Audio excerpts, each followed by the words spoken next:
DJ Sandeep राजनिकी Tamkuhi राज कुशीनगर हम सीसानियन दिल तुरले नफरत के बास धके उड़ले सुनो हम सीसानियन दिल तुरले में नफरत के बास धके उड़ले जाके दोस्ता के साथ हमसे कोई में पड़ेगा अब वो करे सने देव भर जो भाग भोसनी जाके मार जो नहर में भाग भोसनी जाके मार जो भाग भोसनी जाके मार जो नहर में भाग भोसनी जाके मार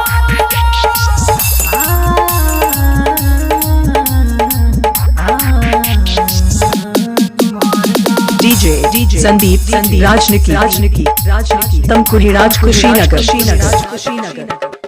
तोरा बिना दिल फटल दिलवा सीले ए दुनिया में माले के कमी ना रहतानी जागल भइल बानी पागल गम छोड़ला के तोहरा कतनी ना तोरा बिना दिल फटल दिलवा सीले ए दुनिया में माले के कमी ना रहतानी जागल भइल बानी पागल गम छोड़ला के तोहरा कतनी ना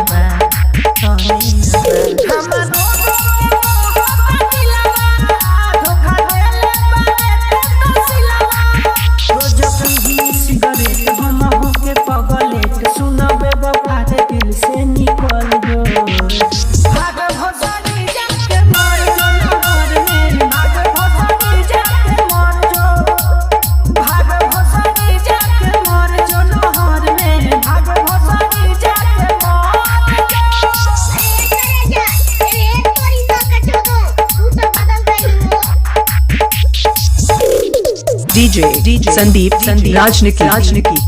तमकुही राज कुशीनगर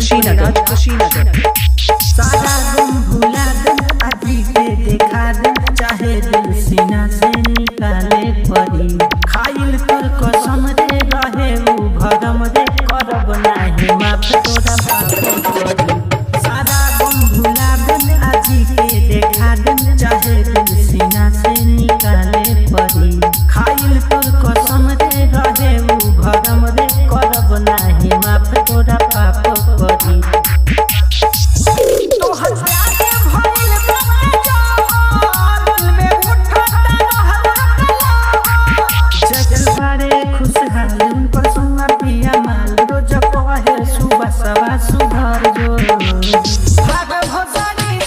मिक्सिंग के लिए संपर्क करें मोबाइल नंबर 95 010 51 335।